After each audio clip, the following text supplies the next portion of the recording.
Police ও প্রশাসনে রবিবার রাজ্যের 170টি থানার ওসিকে সরালো নির্বাচন কমিশন। সেই সঙ্গে 83 জন বিডিও এবং এআরও কেও অপসারিত করা হলো।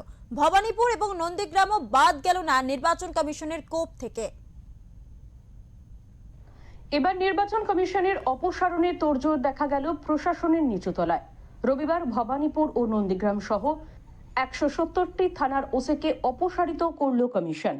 বিভিন্ন জেলার বিডিও এবং এআরওদের সরিয়ে দেওয়া হলো। সংখ্যায় তারা 83 জন। মুখ্যমন্ত্রী কিংবা বিরোধী দলনেতার কেন্দ্রকেও রিয়াত করল না নির্বাচন কমিশন। একই দিনে রাজ্য পুলিশের উচ্চ পদস্থ 11 জন আধিকারিক সহ সব মিলিয়ে 184 জন পুলিশ আধিকারিককে সরানো হয়েছে। সবচেয়ে বেশি সংখ্যক বিডিও এবং সহকারী রিটার্নিং অফিসারকে বদলি করা হয়েছে পূর্ব মেদিনীপুরে। এই জেলায় 14 জন বিডিও এবং সহকারী রিটার্নিং অফিসারকে বদলি করা হয়েছে। তারপরেই রয়েছে দক্ষিণ 24 পরগনা, এখানে 11 জনকে বদলি করা হয়েছে।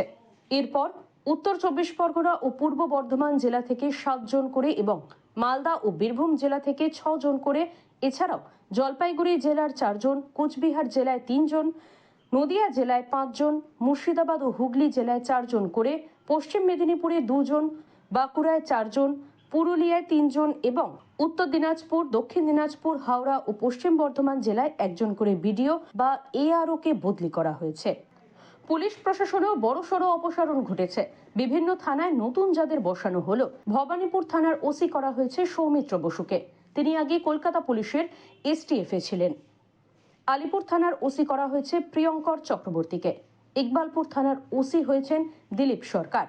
হরিদেবপুর থানার দায়িত্বে ফয়েজ আহমেদ, পর্ণশ্রীতে প্রসেনজিৎ ধর, মানিকতলায় নিরুপম নাথ, নারকেলডাঙ্গা থানার ওসি করা হয়েছে মনোজ কুমার বিশ্বাসকে। এছাড়াও পার্ক স্ট্রিট থানার ওসি করা হয়েছে নিরুপম নাথকে।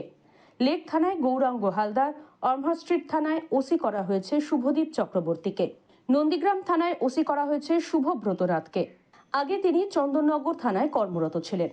পূর্ব মেদিনীপুরের কাঁথি, খেজুরি, চণ্ডীপুর, হলদিয়া, কোলাঘাট, তমলুক, এগরা, পটাশপুরের মতো থানাতেও ওসি বদল হলো এদিন।